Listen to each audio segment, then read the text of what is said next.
C'est la reprise. The NBA Restart. The NBA is back. In the bubble. Tout à fait. In the bulle, comme on dit en français, en franglais. Exactement, in the bulle d'Orlando. Comment ça va, Alex? Bon, nickel, écoute, chaudement, hein, comme on dit dans le jargon. C'est pas tiède. Je vous cache pas qu'à Paris, je pense qu'il y a des coins en France plus agréables à être en ce moment que une ville, bon, pas trop la foule en ce moment vu que c'est le mois d'août et que bah il y a pas de touristes ni américains ni asiatiques grosso modo. Donc pour ceux qui connaissent Paris au mois d'août, faut reconnaître que cette année c'est un petit peu différent. C'est assez léger. Mais évitez les villes cuves. On est d'accord. Évitez les villes cuves. Hein. Oui. Hydratez-vous bien et justement, s'hydrater en regardant un bon apéro, c'est tout ce qu'il faut. Exactement. On s'installe peinard en faisant la bise. Comme vous le savez, la NBA a repris ses droits. Ça y est, depuis jeudi soir, des matchs officiels ont lieu. On a vu un petit peu de pré-saison, des échauffements, tout ça. Des gens dans des strip clubs, des gens qui font du Deliveroo, tout ça, on en a parlé en long et en large. Ouais. C'est très bien. Et ce vendredi soir, vous avez été nombreux à vivre le match entre les Bucks et les Celtics, commenté en direct sur la chaîne YouTube de Trash Talk. Et la fin de Blazers Grizzlies. Et l'exceptionnelle fin de Blazers Grizzlies avec 3 doigts sur la tempe. Mélo. Hein, Bim bam boum, tout à fait. On en profite pour vous dire, parce que certains n'étaient pas en direct avec nous ce vendredi soir. Oui, nous serons avec vous sur le mois d'août. Il y aura des matchs commentés en direct, il y aura parfois des petits apéros improvisés ou des petits lives. Voilà, il y a un petit peu des top 100 aussi qui vont tomber le lundi midi aussi quand même, hein, parce que dois-je rappeler qu'on descend ou on monte, hein, c'est selon. Alors en tout on cas, descend dans les enfers. On se rapproche de l'échéance. Ça c'est sûr et certain, on est en train de descendre dans les enfers. Donc oui, en effet, comme le rappelle Alex, tous les lundis midi, vous avez votre petite dose sucrée. Harissa, un peu, hein, on devient de plus en plus ouais, là, on pimenté. est plus en mode harissa samouraï là. C'est ça, et j'en profite aussi pour caler une dernière info. Il y aura des matchs en effet commentés en direct. On aura aussi la possibilité de se tester sur notre chaîne Twitch, où on pourra faire du match bien comme il faut. Donc on va vous mettre tous ces URL, etc. Bref, voilà. C'est le mois d'août, on se fait plaisir, c'est comme ça, le 15, barbecue avec Tati Daniel. Voilà. On sue et on se fait plaisir. C'est beau, hashtag on sue et on se fait plaisir. Marc Dorcel. Et donc on va du coup enchaîner tout de suite avec le petit thème. Alex, tu as discuté avec moi un petit peu de ce qu'on pouvait discuter là aujourd'hui. J'ai envie de faire un petit apéro spécial bulle. Non, on en a déjà parlé et tout. Juste là, ça a repris depuis 2 jours. On commence à voir un peu mieux le dispositif. Donc j'avais envie de faire une toute petite mise en contexte et après 4 grandes questions. Ah, c'est beau comme tout. Allez, vas-y. Mets-nous yombe. Ça va manger Gucci très fort ce soir, je le sens. Ouais, voilà, c'est ça, exactement. C'est la nouvelle expression du jour, ça, c'est ça, du moment, ça. Ça mange Gucci, ça vient de bien où? sûr. Ça vient de TikTok ou oh là là, Snapchat? Hashtag Donald Trump. non, ça mange Gucci, c'est très carré. Vas-y. Non, mais on a vu là, on a eu 2 soirées de NBA. On a vu que en termes de process, la grande ligue est égale à elle-même, c'est-à-dire qu'il y a des process dans tous les sens.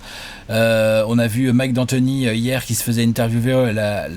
L'intervieweuse lui demandait mais alors vous avez un masque alors que vous n'êtes pas obligé d'avoir un masque comme vous avez été testé et tout. Donc Mike D'Antoni qui racontait tous les process qu'il fallait avant de pouvoir être entre guillemets, c'est pas le bon mot, mais éligible à assister au match ou à si t'es joueur à être sur le banc ou à jouer. Interview à distance, hein, avec interview à distance avec la perche, donc à au moins 1 mètre, 1m50. On a une bulle, n'importe quoi, une vitre devant la table de marque. On se foutait de leur gueule hier. Le guichet l'impression d'être à la poste ou la RATP. C'est assez marrant. Un Big Mac. Ensuite, on a un espèce de petit cockpit, un petit toit comme ça pour les bancs, le staff et les remplaçants. Bien sûr. Et après, derrière, on a les spectateurs en hologramme vidéo au-dessus. Avec mamie et tonton. Et donc tout ça, plus l'habillage sonore, hein, donc la musique, tout ça. Il y a du gimmick de chaque franchise, oui, tout à fait. Moi, je m'attendais à ce qu'on je sais pas pour toi, mais je m'attendais à ce qu'on entende plus les joueurs et les arbitres. Ils ont bien fait en sorte que tout ça soit un peu... qu'on les entende pas trop, quoi. Oui, c'était un des gros sujets, tout à fait, qui a été discuté, où la NBA se disait, oh pétard, ok, il va y avoir des micros très très proches des joueurs, donc on va entendre des saletés.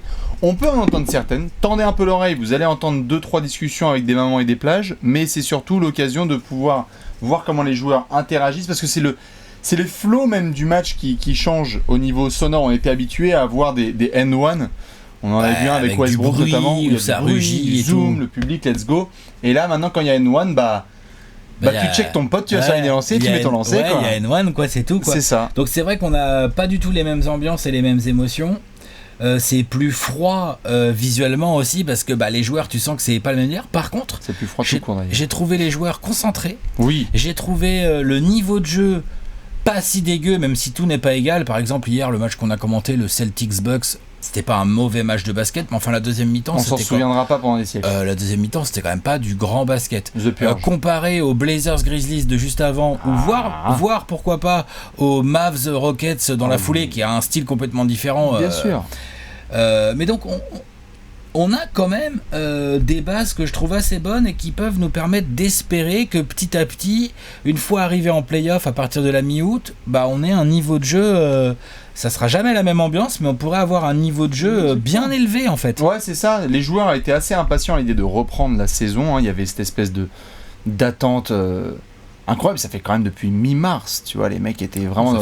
Ça fait très très long. Et là, pour le moment, c'est vrai que même si il y aura vraiment le hashtag c'est la reprise pour tout le monde et on a parlé souvent de joueurs qui sont un peu rouillés, besoin de retrouver du rythme. Tu sens qu'il y en a certains, les jambes sont pas encore là. Il y en a où les jambes sont clairement pas là, où la tête aussi n'est pas là, tout à fait, le poignet n'est pas là. Mais c'est vrai qu'il y a en tout cas le message qui est passé très clairement, c'est les gars, dans 2 semaines, c'est les playoffs. Ouais, on est au mastic. On y va. Les matchs comptent là. Donc du coup, tu as des fins de matchs qui sont serrées, des matchs qui sont engagés. Pour le moment, on n'a pas eu énormément de blowout. Non, Blazers-Pélican, on peut dire que c'était... Blazers-Grizzlies, pardon, c'était bien serré. Pélican-Jazz, le premier. Lakers-Clippers. Pélican-Jazz, ça a joué. Lakers-Clippers, ça a joué. Et même hier, on se plaint du niveau entre Celtics et Bucks. N'empêche que le match, il était serré, par contre. C'est serré, bien sûr. Et Rockets Mavs, ça a dû aller en prolongation, bien sûr, avec un gros barbu. Non, pour le moment, c'est vrai que les joueurs ont capté le message. Et Harden était le premier à le dire, notamment après sa performance assez stratosphérique contre Dallas. Les mecs se sont maintenus en forme. Il fait que dribbler et prendre des Oui, tout à fait. C'est facile de mettre 49 points. Mais c'est vrai que les joueurs se sont maintenus en forme et veulent imposer leur niveau de jeu. Et c'est ce qu'on a vu sur les 48 premières heures, et c'est ça qui est assez chouette de retrouver, c'est les mâles alpha reprennent leurs droits. On a eu un très gros AD LeBron tout de suite en sortie face aux Clippers, avec Kawhi et Paul George aussi très bon. Giannis qui a dit excusez-moi, pardon, en 32 minutes, est-ce que je peux faire le Minitel ? Est-ce que je peux voilà 36-15 code TF1, et ensuite James Harden qui a fait ça. Donc t'as l'impression que ça y est, les joueurs se retrouvent dans la même cafétéria et c'est qui va s'asseoir en premier. C'est ça, exactement. T'es shérif. Il y a que 3 chaises et il y a Harden, LeBron, Anthony Davis et Giannis qui arrivent, donc c'est un peu compliqué. Et il faut que les sièges soient larges. Les culs sont épais. Et puis que les portes soient larges aussi, parce qu'il faut passer les melons. Tout à fait. Non, mais sur le niveau de jeu, en tout cas, je suis d'accord. Dites-nous ce que vous avez pensé d'ailleurs du niveau donc de voilà, jeu. mise en contexte, gros process sanitaire. Pour l'instant, ça tient la route. C'est une réussite. On croise les doigts, on touche du bois, tout ça, pour que ça tienne la route d'un point de vue sanitaire jusqu'à mi-octobre. Tout le monde joue le jeu. Que ça donne des idées à la Ligue pour la saison 2020-21, ne pas avoir peur peut-être de la commencer sans public parce que tu as des dispositifs qui tiennent et tout. Ensuite, niveau de jeu, pour l'instant, on a des prémices plutôt rassurants. Donc le contexte, moi je suis agréablement surpris de ce début de bulle en fait. Oui, pareil, je trouve ça assez bien et surtout qu'on flippait, on avait fait des apéros avec tout le monde en juin où on se disait pétard au niveau sanitaire, t'imagines t'en as un seul qui est là, il y a du contact, etc. Pour le moment, c'est très très bien géré de la part de la NBA, difficile de demander meilleur départ. On s'était dit, je crois, en sortie de commentaires de Bucks Celtics, on s'est dit putain, t'es Adam Silver là, tu te réveilles ce matin. T'es content quand même. Ouais, t'es content quand même. Ça démarre très fort, c'est serré, les joueurs sont forts. masque logo NBA là et tu vas ou Vitamin Water, ça dépend du contrat. Tout à fait. Donc du coup j'ai 4 questions. Allez. La première de ces 4 questions, c'est quel est ton joueur à suivre ? J'en ai plusieurs à te proposer. La bouteille est verte. Par exemple, à te proposer en joueur à suivre, j'ai les garçons, les hommes forts du hit, Jimmy Butler ou Bam Adebayo, qui font partie des joueurs à suivre. Butler, parce que on attend de voir ce que peut donner son leadership dans un contexte de play-off, dans une conférence S quand même si les Bucks ont l'air au-dessus, on va en parler, mais après derrière c'est un peu ouvert. Ça peut être ouvert, quoi. Je veux dire, demain, si t'as un hit Celtics qui gagne, c'est pas si simple que ça à pronostiquer. Hit Raptors, pareil. Si t'as un hit Raptors, c'est pas si simple. Si t'as Sixers hit, enfin, tu vois, genre, voilà. Donc, je pense que Butler et Adebayo, Butler parce qu'il doit être le leader et il doit montrer qu'il est capable de, comme il l'a déjà fait, de step up et d'emmener une équipe loin en playoff. Et Adebayo, il a fait une énorme progression. Potentiellement il peut être MIP, il est devenu All-Star, enfin genre s'il fait pas une bonne bulle, On va appeler ça faire une bulle. Tout à fait. S'il fait pas une bonne bulle, on va dire ouais, ok, d'accord. Bon bah on verra la saison prochaine s'il confirme. Mais là, il doit être dans la continuité de ce qu'il nous a montré. Clients, ouais, tout à fait. Une espèce de deuxième saison un peu. Oui, ce truc beaucoup, un peu bizarre. Il y en a qui vont prendre un cap. Il y en a qui vont bien le vivre, d'autres très mal le vivre. Et c'est clair que Adebayo et Butler sont hyper attendus. Middleton. Dans les joueurs à suivre, ouais. Qui a fait quand même une grosse. Ouais, alors oui, grosse saison, il faut qu'il nous fasse des gros playoffs, quoi, maintenant. Tout à fait. Mais l'autre, il vient de nous faire une régulière, il n'y a plus rien à redire. Ah bah non, sur le contrat, moins. Maintenant, il faut faire des gros playoffs. Ouais, voilà, mais la régulière est tellement extraordinaire. Enfin, il est en 50-40-90, il y a juste 2% de moins, je crois, à 3 points. S'il peut éviter de se chier dessus, comme contre les Raptors l'année dernière, toi, dans une série de playoffs, oui, c'est où ça. je l'avais trouvé vraiment spécifiquement faiblard. faiblard. Il était pas prêt pour le rendez-vous un peu. Donc, je suis d'accord que Middleton, il va être à surveiller. Il y en a plein, des clients d'Est en Ouest. Paul George évidemment qui a montré des très très bons signes. Moi on en parlait hier pendant le live, je t'avoue que quand tu vois les 18 premiers mois de Luka Doncic en NBA sur de la saison régulière où on est sur un rythme assez élevé, Dallas rythme up tempo, on le voit, ça y est, tout est orchestré autour de Luka. Par contre nous on l'a vu grandir sur un système européen demi-terrain. Oh, t'as envie de voir Luka Doncic avec 150 pick and roll demi-terrain et des matchs serrés. Playoff, ouais, tout à fait. Ouais. Ça, moi, j'attends très très fort les premiers playoffs de Luka Doncic. Je pense qu'on n'est pas prêt. Ou c'est nous qui sommes pas prêts. Je pense que la planète basket. Non, je pense que la planète basket n'est pas prête. Je pense pour les playoffs de Luka Doncic. Et dès cette année. Ah, je demande. Je demande dès cette année, ouais. Ah, moi, il y a des moments d'histoire comme ça où t'as des mecs. Je vais pas dire qu'il va nous faire une Magic Johnson, hein, mais t'as des moments où en fait, quand c'est tes premiers vrais playoffs et que tu commences à vraiment carto et que toute ton équipe te suit et que t'es une superstar, bah en fait, n'importe quel résultat de Dallas ne m'étonnerait pas en fait. Ils peuvent aller en finale de conférence. Ce que je vais faire, c'est le futur visage de. Peut-être de la NBA sur les 10-15 prochaines années. Enfin, évidemment, il y a de la concu, hein, mais... Il y a de la concu, ouais. Mais Luka, j'avoue, les premiers playoffs de Luka, c'est une phrase qu'on a depuis ouais, non, tout à fait, on a envie de suivre, ça c'est clair. Toi, tu as qui ? Moi, mon joueur à suivre, moi, ce serait Jokic. Nicolas. Toi, c'est Doncic ? Non. Non, ok. Moi, ce serait Jokic. Parce qu'on parle pas beaucoup de lui, finalement. On a vu quelques images fuitées comme quoi il faisait plus que 94 kilos. Enfin un peu plus, mais vous voyez ce que je veux dire. Photo retouchée. L'année dernière, les Nuggets se sont arrêtés en demi-finale de conf au match 7 à la maison contre les Blazers de CJ McCollum. Cette saison, Jokic nous fait une très très grande saison régulière. Mais une très très grande saison régulière. Une grande montée en température. Au moment où on tourne cette vidéo, je crois qu'il rentre en piste ce soir là, on est samedi, hein. Ils rentrent en piste là, les Nuggets. Bien sûr. Donc ils ont, comme tout le monde, ils ont 8 matchs de régulière et après ils iront en play-off parce que je crois qu'ils sont déjà qualifiés ou... Enfin bref, tranquille. Voilà. Passé par la case Covid. Sauf que du coup, c'est mon joueur à suivre parce que là il a 2 semaines de fin de régulière pour se mettre en route. Et ensuite, il faudra qu'il porte les Nuggets, mais vers quoi ? C'est quoi les objectifs des Nuggets ? On a déjà parlé maintes et maintes fois de ce sujet. Est-ce que tu es capable, en tant que pivot ultra technique, pas si athlétique que ça, mais avec une vision de jeu, un QI basket complètement hallucinant, un style hyper spectaculaire et tout, est-ce que tu es capable d'être le franchise player d'une équipe où on se dit « Putain, ils peuvent le faire en fait les Nuggets dans cette bulle, tu vois ?» Bien sûr. Parce que tu vois, lui, le demi-terrain, par exemple, il aime bien ça, en fait. Lui, les playoffs, il adore. Il avait mis la tannée à San Antonio. Il devait se farcir, justement, Portland et les sortir. C'est clair. Il est passé par la case Covid. Vu qu'il a fait la teuf avec Djokovic. Avec Djokovic. Super, en tournoi de tennis, là, comme ça, nickel, impeccable. Ouais. N'hésitez pas à porter le masque. Mais non, c'est clair que Nicolas, en plus, tu as ce côté revanchard. On en a parlé pendant le live. Il y avait eu beaucoup de snipers un peu ciblés sur Rudy Gobert avec la reprise parce qu'on a vu tout ce qui était passé en mars, etc. Il a répondu très fort. Je suis assez d'accord sur le fait que Jokic va être hyper intéressant à surveiller. Ça dépend pas que de lui, hein. Non, tout je veux dire, si Jamal Murray est dégueulasse, c'est clair pour Jokic, c'est un problème. Hein. Et puis Gary Harris a des soucis. Donc si Gary Harris rentre pas un tir, voilà. Non, mais c'est lui le patron. Il commence à être en âge de montrer qu'il peut être un franchise player sur lequel une franchise peut s'appuyer pour aller loin. Maintenant, là, avec ce contexte particulier, il a maigri, il arrive tout fit et tout. Est-ce que Jokic peut faire des Nuggets tels qu'ils sont là, une équipe vraiment plus dangereuse encore que l'année dernière ? Ça m'intéresse vachement de le suivre. Bah ouais, tu m'étonnes, surtout que comme on le disait là, il y a eu du LeBron, du Anthony Davis, du Giannis et du Harden qui envoient de la grosse perf dans de la victoire. Est-ce que tu fais partie de cette catégorie-là ou pas? Normalement, oui. Nico nous l'a montré tout au long de la saison dernière, et puis ça fait bientôt 2 ans. Je suis d'accord, ça va être un sacré client. Quand même, hein. Bien sûr. Moi, je vais prendre un peu plus jeune. Et encore pas tant que ça.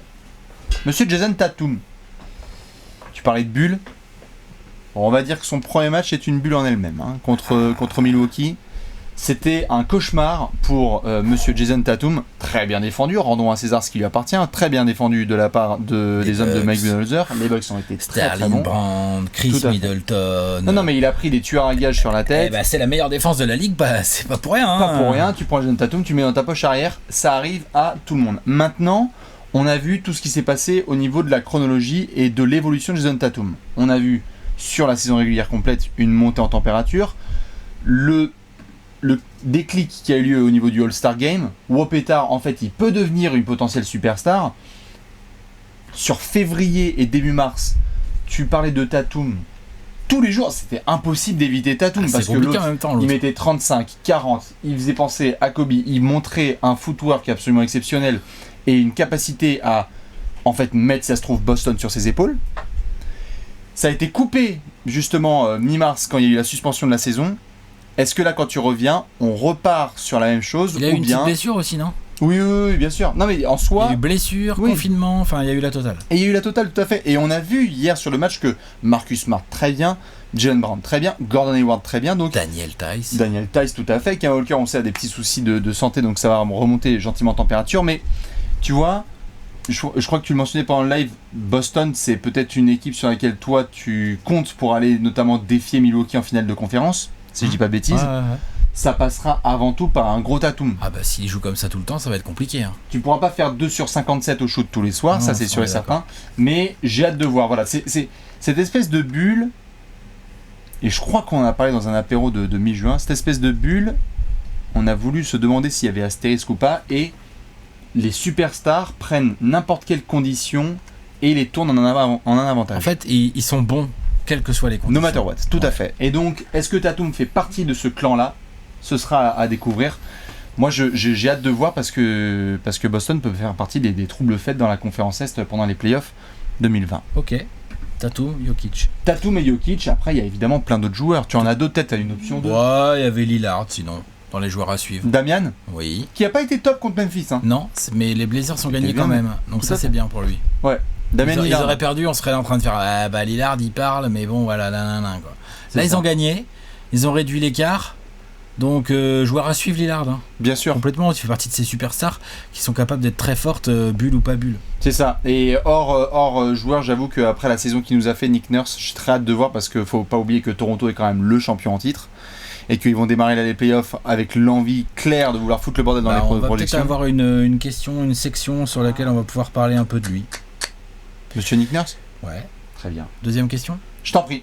Quel est pour toi le jeune qui va passer un cap, qui va profiter de cette bulle, qui va arriver dans de bonnes conditions, lui, mental, physique et tout, et qui va avoir le temps de jeu qu'il faut pour s'exprimer et qui va passer un cap, c'est-à-dire c'est peut-être quelqu'un qui va pas aller en play-off ou qui va aller en play-off, faut voir le contexte, mais quand on va démarrer la saison prochaine, on va faire... Tu te rappelles à la bulle à Orlando, lui, ce qu'il a mis, t'as vu un peu, moi je suis quand même curieux de le voir, parce que là je pense qu'il peut devenir un lieutenant ou nanana ou je sais pas quoi. Ouais, c'est vrai que... Vas-y, un jeune. Il y a des gars comme ça, ouais. Bah, qu'on soit d'accord pour que les gens participent, là, à ce moment-là, ne mettez pas du Doncic, du Tatum ou du Jokic, là on est vraiment sur un avant-après, c'est ça que exactement, avant-après, c'est-à-dire vraiment il y a un changement de niveau. Après je dis pas que Doncic ou Tatum peuvent pas encore changer de niveau, mais je les mets déjà très haut, je les considère déjà comme des stars en fait. Ouais. J'ai envie de faire le homer. Ouais, vas-y. On va pas jouer pendant très longtemps, mais Lonnie Walker, je vais le surveiller de près. Il va avoir du temps de jeu. Il va avoir du temps de jeu. Il y en a eu aussi un peu pour Derrick White, mais Lonnie Walker, il y a plus l'élément de surprise. Il a bien joué là contre les Kings. On n'a pas vu le match parce qu'on était sur le Bucks Celtics. Enfin, tu vois, on l'a pas vu. Tout à fait. Derrick White a été incroyable et Lonnie Walker va essayer de faire des bonnes petites perfs. Mais j'espère que oui, il va avoir des responsabilités. Et après, de ce qu'on a pu voir en prémisse, mais j'ai peur que là, maintenant que la saison régulière démarre, il puisse plus trop avoir de temps de jeu. C'est quoi ce 5 de Denver avec Bol là? Il va vraiment être dans le 5 là Non, il va pas être dans le 5, mais est-ce que Bol il va avoir du temps de jeu? Avec Jokic meneur là? En fait, juste, est-ce que Bol Bol va Non, je avoir du pense jeu pas. S'il en a un peu filé par Mike Malone en prévision de la saison suivante, etc.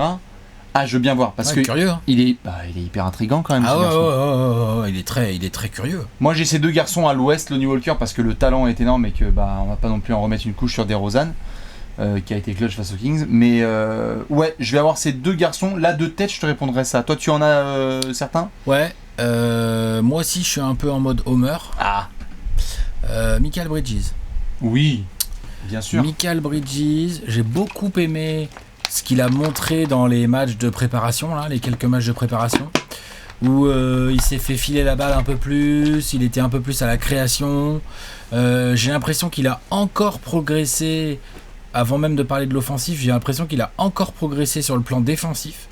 J'ai l'impression que Mikal Bridges peut vraiment devenir un défenseur élite sur les postes 2, 3, 4, quoi. Avoir clairement plus un poste 3 de base, mais enfin, oui. Sur des arrières ou sur certains ailiers forts, il peut tout à fait faire le sans boulot. problème, bien sûr. Il est long, il est assez athlétique, il a pas l'air comme ça, il est plutôt costaud, il a fait du muscle. Et là, en attaque, il y a de la progression au niveau du handle. C'est un shooter tout à fait honnête et il y a donc progression handle, shooter honnête et vraiment création aussi, vision. Vu qu'Eli Oubre est pas là, enfin il est là mais il joue pas, il peut reprendre un peu une partie de ce rôle qu'avait Oubre cette saison, c'est-à-dire d'agressivité vers le cercle, créativité pour lui-même et de temps en temps la lâcher quand il a fait la différence et tout. Mikal Bridges, c'est un mec qui est arrivé rookie, mais plutôt vieux pour un rookie. Hein. Il avait déjà 3 saisons, je crois, avec Villanova. Oui, tout à fait. Je pense qu'il a encore de la marge de progression. Et, alors lui, c'est un peu comme Lonnie Walker. Hein. Je vois pas les Suns dépasser le 15 août dans cette bulle. Compliqué. Mais je pense qu'on va être là, quand on va démarrer la saison prochaine, on va être là genre... peut-être qu'il faut filer genre Kelly Oubre, il faut peut-être négocier avec lui qu'il soit genre 6ème homme, il aura 35 minutes par match mais il sortira du banc et en fait le titulaire à côté de Booker et de Rubio c'est Mikal Bridges. Ça peut vraiment être intéressant comme réflexion. Pour ça il faut que Mikal nous montre qu'il peut passer un cap, mais j'y crois. Voilà. Vous la connaissez de toute façon cette section, hein. C'est le Gérard d'Or, le Gérard d'Or, c'est le genre de garçon où parce qu'il a fait 8 très bons matchs là, t'es trop hypé et donc quand tu fais la preview, tu es obligé de le prendre. Voilà, puis le coach aussi, il se dit quand même et tout. Toute l'équipe, tout le monde a envie. Ouais. D'autres petits noms qu'on peut balancer. Bon, évidemment, on pourra en mettre des caisses sur la paire de Memphis parce que Ja Morant, Jaren Jackson Jr., là, ils nous ont encore montré quelque chose là contre Portland. Jaren Garnett. Jaren Bosch. Garnett. Jaren Bosch. Jaren Bosch Garnett. Ouais. Jaren Bosch et Russell Morant. C'est pas mal comme paire. Ah, c'est pas mal, ouais. C'est pas mal du tout, non, mais ils ont été impressionnants, tout à fait. Ils ont été hyper impressionnants. OG Anunoby. Eux, ils vont aller en playoff en plus, ils font pas les cons, donc c'est intéressant pour ces deux jeunes-là. Tout à fait. OG Anunoby à Toronto qui a montré, toute la clique de façon de Toronto qui a montré parfois, il y avait du Norman Powell, Salut Ben, ou du OG Anunoby, ou d'autres garçons, Chris Boucher et d'autres. Mais Anunoby a vraiment montré des progrès offensifs tout au long de la saison. Et est-ce que là sur ces rounds de playoff, ça peut être l'espèce de surprise où tu dis putain. Ouais. Ils nous ont encore développé. Vrai. Putain, ils nous ont encore développé un truc de Made in Nick Nurse, quoi. Ils ont Jimmy Butler maintenant. Et fait exactement, exactement. Bah merde alors. En fait, ils ont Jimmy Butler et Giannis. et Kyle Lowry. Putain, fait chier. Non, mais de très très près au Anunoby. D'autres petits blazes.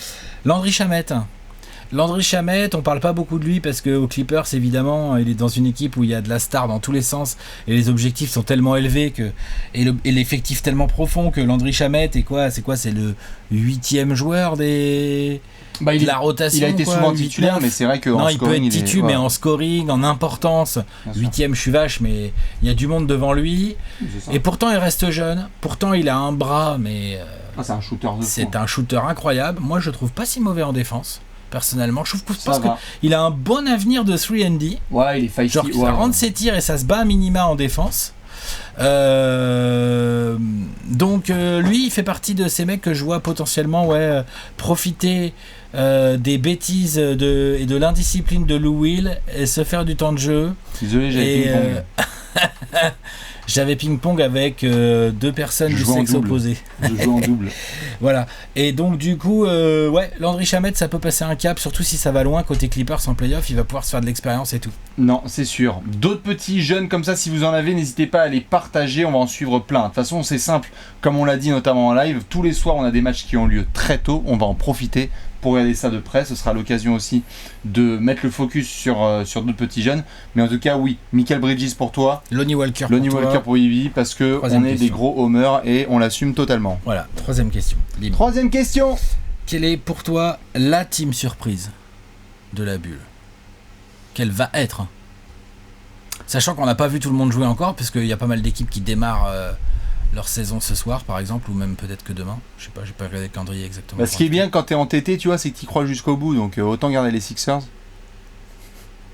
En fait, vas-y, explique. Si j'étais juste sur le bet et que je me disais, bon, vas-y, c'est les Sixers, voilà, j'y crois, allez les gars, réveillez-vous, profitez de ce break. Elle est à combien la cote de ton bet là? 2000.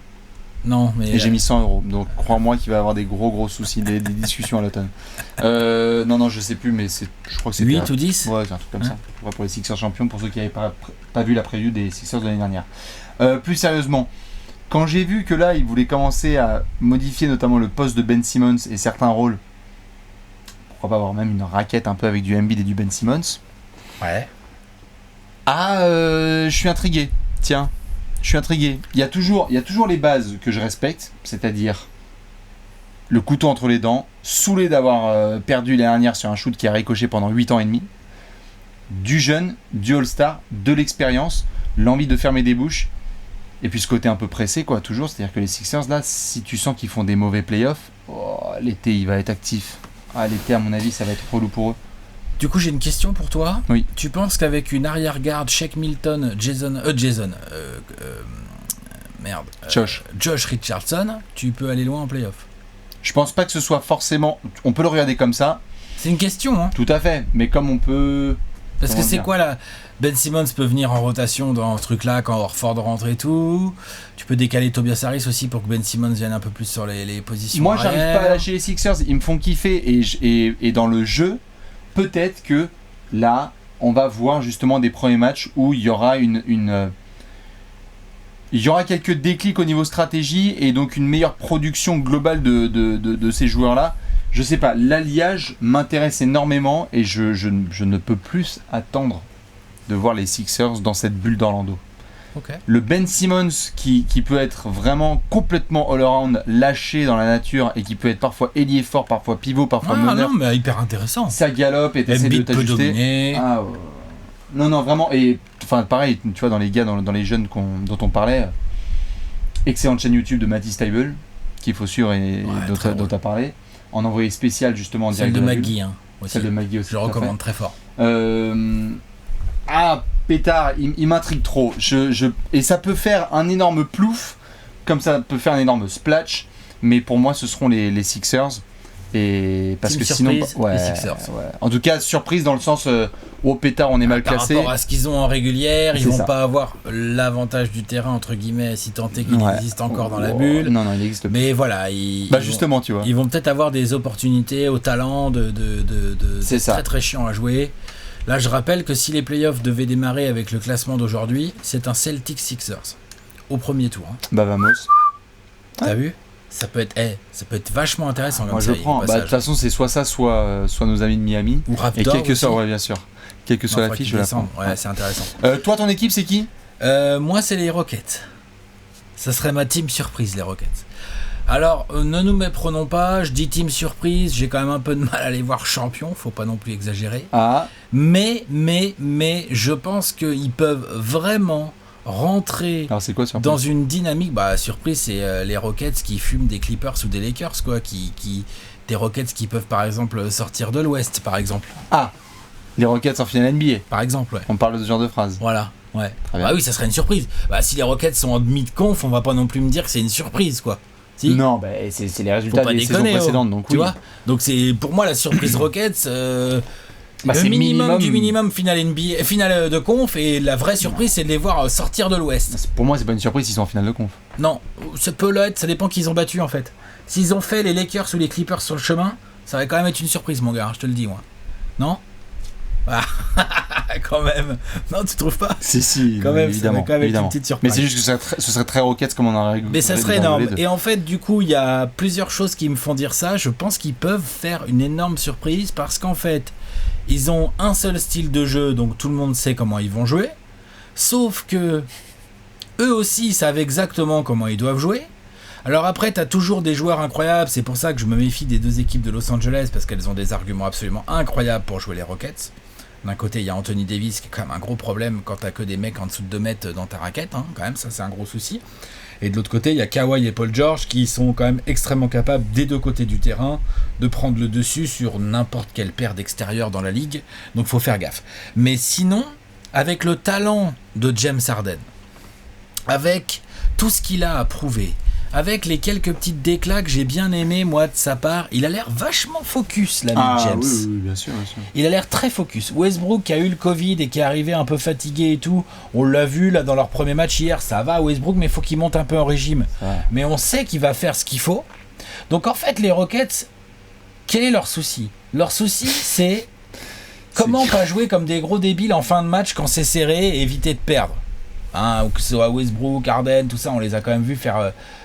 à de nombreuses reprises des choix un peu dégueulasses, mais par contre en termes de talent, mais regarde tout le monde dans les yeux. Mais bien sûr qu'il y a tout le monde dans les yeux. Mais il me manque encore de la. Ils ont un coach qui va aller au bout quoi qu'il arrive. Ils ont des soldats. Il faut des soldats pour gagner en play-off. Bah Covington, PJ Tucker, Daniel House, Ben McLemore et tout. Tu leur demandes de se faire écraser sous un camion pour que James Harden puisse shooter. Ils se font écraser par un camion. Il me manque encore quand même cette. Donc, tout à fait. Maintenant, encore cette capacité défensive. Je fais pas de moi. J'en fais pas mes favoris. J'en fais ma team surprise. Je pense que s'il doit y avoir une surprise dans cette bulle, je pense qu'elle peut venir des Rockets. De Houston. Une des équipes les plus... Tout à fait. Et des Rockets. Une des équipes les plus kiffantes à regarder. Hein, parce que là, vous avez le Mike D'Antoni basketball en saison régulière et vous avez Mike D'Antoni à Disney World. C'est-à-dire que là, c'est open bar. Non, puis... Il y avait 85-75 à la mi-temps contre Dallas sur le game. Ouais. Bon, après, Dallas, ils aiment ça aussi. Hein. Oui, mais il y avait 85. Il y avait 85. Quand ça gun dans tous les sens, quand même, il faut triper. Oui, c'était un drôle de match. Ce sera pas comme ça tout le temps. Mais Houston peut jouer demi-terrain, y a pas de problème. Hein. Houston peut jouer demi-terrain. Quand t'as James Harden balle en main, tu peux jouer demi-terrain. Oui. Aucun souci. Donc ça, c'est pas. Non, c'est plus. Je suis d'accord avec toi sur la capacité défensive. Ah putain, ils prennent des trous. Et je veux bien voir la gestion des fins de match aussi. La gestion des fins de match, je veux bien voir aussi quand même. Mais le talent est là. Et ils vont pas être si simples que ça à battre. Et ils ont leurs deux joueurs qui sont des joueurs ultra talentueux, des anciens MVP, qui sont certes bordéliques, mais qui sont à un moment de leur carrière où, si là, dans ce contexte de bulle, un peu chelou, où l'avantage du terrain saute, là, ils ont une opportunité de se focus et de faire parler le talent. Ah oui, bien sûr. Voilà, donc ma team surprise, moi, ce serait les Rockets. Eh bien, écoute, magnifique. Sixers, Rockets. Dites-nous qui vous avez en équipe surprise. Est-ce que vous voyez Orlando taper Milwaukee au premier tour, ou bien ce seront les Nets? C'est à vous de nous le dire, ou bien Utah qui va rouler sur la compétition. Les Raptors, certains peuvent l'avoir en team surprise, hein, les Raptors avec ce qu'ils ont fait en régulière. Maintenant sur des séries de playoffs, je suis un peu plus sceptique. Ouais, et puis c'est quoi la surprise Raptors? T'es champion en titre et t'as le 3e meilleur bilan de la NBA si ce n'est le 2e. Oui, c'est vrai. C'est un peu moins, mais quand même, si les Raptors battaient les Bucks, moi perso, je serais très surpris. Ah bah attends, oui, évidemment. C'est ça que je veux dire. C'est que si Orlando va les Lakers, c'est surprenant. non, mais bien sûr, si Toronto fait back-to-back, crois qu'on sera les premiers à bégayer. C'est clair. C'est clair. Mais s'ils sont en finale de conf, je pense que tout le monde sera... Anunoby MVP des finales. Là. Tout à fait. En fait, c'est pas Butler, c'est Kawhi, en fait. C'est ça. Bref. Donc voilà. Sixers, Rockets. 4e et dernière question. Est-ce que les favoris sont toujours les favoris? Oui. Favoris, c'est qui? Bucks, Lakers, Clippers. Voilà. Pour moi, c'est eux les favoris. Voilà. Il n'y a pas d'autres favoris pour moi. Enfin, ça, c'est les favoris. Après, il y a des outsiders, quoi. Donc ouais, oui. Même si l'avantage du terrain n'est plus, enfin je veux dire, il n'y a plus d'avantage du terrain, faut arrêter. Milwaukee, ils ont été carrés. Ils ont fait, tu sais quoi, on a une méthode, tout va bien. Boston a tenu sur son match, on va commenter en direct. Hein. Ils ont tenu. Face à un petit Milwaukee, hein. Enfin un gros Giannis, mais pas un si gros Milwaukee. Face à un petit Milwaukee. Milwaukee taille patron, hein. Il faut accélérer, on accélère, on gagne. Ouais, il faut serrer en fin de match là. Hop.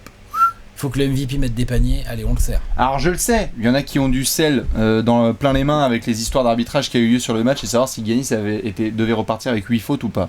Ça c'est tout un débat. Ouais. Mais j'en profite parce que sinon certains vont dire que c'est pas objectif. Hein.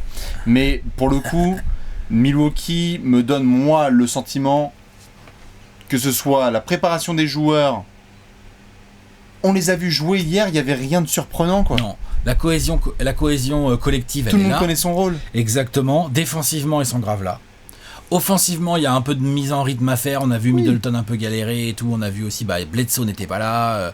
Voilà, donc il y a un peu de mise en rythme à avoir. Au niveau leadership, ils sont graves là. Entre Budenholzer, Giannis, Brook Lopez. C'est bon, ils veulent le titre. Exactement. Ils veulent que ça en fait. Bien sûr, bien sûr. Donc non, je suis d'accord. Ils font partie toujours des favoris. Milwaukee, c'est carré. Lakers. Et les Lakers, le message est annoncé clair. Anthony Davis énervé, vous allez pas pouvoir survivre. Son premier match à lui. Très très violent. LeBron aussi très bien. On l'a vu la situation de fin match là où sa défense sur du Kawhi, du Paul George, essayer de lockdown un petit peu les deux. Le travail est collectif. C'est des darons. Moi je trouve que ces deux équipes, le leader de l'Est et le leader de l'Ouest, ont montré sur les 48 premières heures. On y retourne ? Ouais, c'est bon. On peut jouer. On peut jouer tout de suite. On y retourne. Ouais, je suis d'accord. Il faut juste, là, on en avait parlé en off, il faut juste une vraie montée en température, mais ça va venir de LeBron. Bon, enfin ça va, il a joué qu'un match pour l'instant. Oui, c'est ça. Ouais. Mais tu sais, avec les standards qu'on a depuis 15 ans, on demande des montées en température. Comment ça se fait, il a pas mis 27 points là ? Je comprends pas. Il est fini, non ? Il faudrait peut-être le match, tu sais, le LeBron game, où on en parle pendant tout le week-end, on est là genre, la concu est dans la sauce. Peut-être, ouais. C'est peut-être LeBron qui doit monter en tempé. À propos de mettre la concu dans la sauce, donc les Clippers. Parce que les Clippers, ils ont quand même fait un gros match face aux Lakers, où les fans des Clippers vont nous dire qu'ils ont quand même pas eu les arbitres pour eux. Que à l'image du premier quart, je peux me dire bon, voilà. Ni Lou Williams, ni Montrezl. Pas de Lou Williams, pas de Montrezl. T'as quand même beaucoup de profondeur de banc. T'as une équipe, elle aussi, qui a travaillé pendant toute la saison, même si eux, ils ont eu beaucoup plus ils ont mis un peu plus de temps à vraiment se mettre en route. Ça a joué en tongs, il y a eu du load management, tout ça, machin. Paul George à 100%, il a l'air d'être bien, là, Paul George. Meilleure nouvelle pour n'importe quel fan des Clippers. Kawhi, bien aussi, Kawhi, moi j'ai trouvé. Oui. Donc déjà, quand t'as ces deux-là, les deux au taquet. Tu me disais, les Bucks ils jouent le titre et les Lakers jouent le titre. Franchement, les Clippers ils jouent grave le titre dans leur tête. Ils jouent pas autre chose, ils jouent pas la finale de conf. Quand même. Les Clippers. Je crois pas. Donc, en fait, nos trois favoris, ils sont toujours favoris en fait.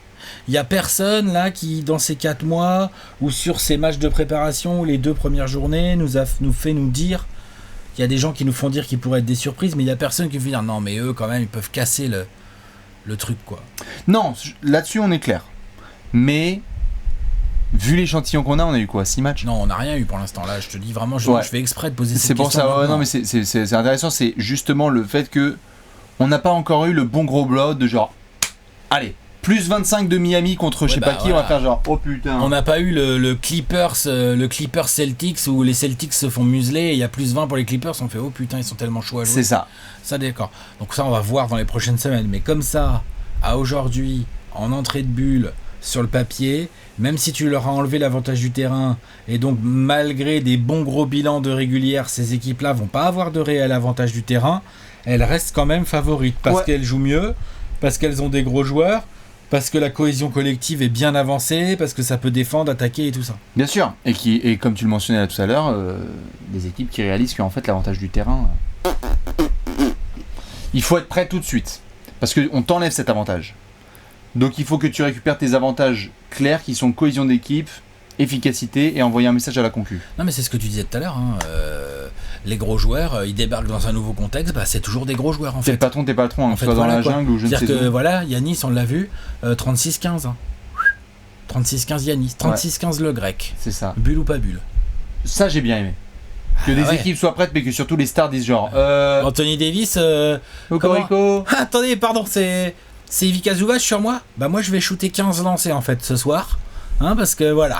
Et ouais. C'est un peu compliqué. Ça c'est un rôle de Ou Joachim Noah d'ailleurs. Ouais. Ou Joachim Noah, il a eu un peu de Marcus Morris aussi. Enfin bref, il a pas eu des des vrais adversaires à sa hauteur et il l'a fait sentir tout de suite. Ouais, c'est la star qui fait ça. Les patrons au rendez-vous et les grosses cylindrées au rendez-vous, ça fait ben plaisir.